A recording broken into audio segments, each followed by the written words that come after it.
ඔන්න අද රාත්‍රියේදීත් අපිත් එක්ක ඉන්න ආදරණීය දිනිති අක්කා සහ ඇගේ ස්වාමියා එදා මේ දිනිති අක්කත් එක්ක ඉස්සෙල්ලම කතා කරපු නිසා අද අයියත් එක්ක චුට්ටක් කතා කරාට තරහ රෑ නේද?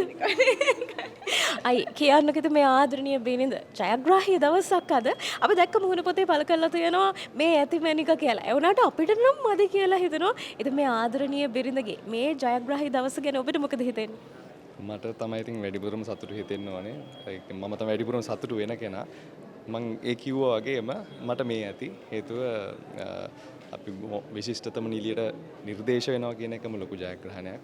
විශිෂ්ට නිලියන් දෙදෙනෙක් අතරින්. ඒතර මේ තුන් දෙනා තමයි යෝජනා ඉතින් ඒ අතර මැනික ඉන්න එක ගැන මට හරිම සන්තෝෂයි, හරිම ආඩම්බරයි. ස්වාමියා වීම ගැන ඊට වඩා ආඩම්බරයි. අපි දන්නා හැමදාම ආදරයෙන් ඉන්න දෙපළක් විදිහට අක්ක දැනගන්න කැමති මේ ආපු ජයග්‍රාහී ගමන පිටිපස්සේ අයියා ඉන්නවමනේ. ඉතින් මේ වගේ ස්වාමියෙක් ලැබීම ගැන සහ මේ වගේ ජයග්‍රාහී ගමනක් පිටිපස්සේ මේ වගේ සැමියෙක් ලැබීම ගැන ඔබට මොකද හිතෙන්නේ? මගේ ජීවිතේ මං හිතන්නේ මට මෙච්චර කාලයකට මොන හරි දෙයක් හොඳ දෙයක් වුණා නම් හොඳම දේ මෙයා. යති. අපේ ජනතාව බලාපොරොත්තු වෙනවා අක්කද අක්කගේ දයාතර සම්මානය ලබා ගන්නේ කියන එක. මටත් මේ ඇති.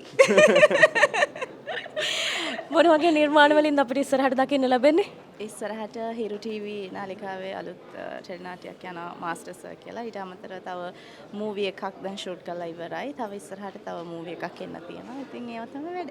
මම තව පොඩි දෙයක් අහනවා. සාමාන්‍යයෙන් දිනිති අක්කා කියන්නේ අය මේ ජීවිතේ කාලෙන් කාලෙට තමුන්ගේ ටාකට්ස් වලට බය නැතුව ශක්තිමත්ව ගිය කාන්තාවක්. අපි බලාගෙන ඉන්න කෙනෙක්ට අරමුණු වලට යන්න මොනවා හරි උපදේශක් දෙන්න තියෙනවනම් මොන වගේ දෙයක්ද? පොඩි දෙයක් කියන්න.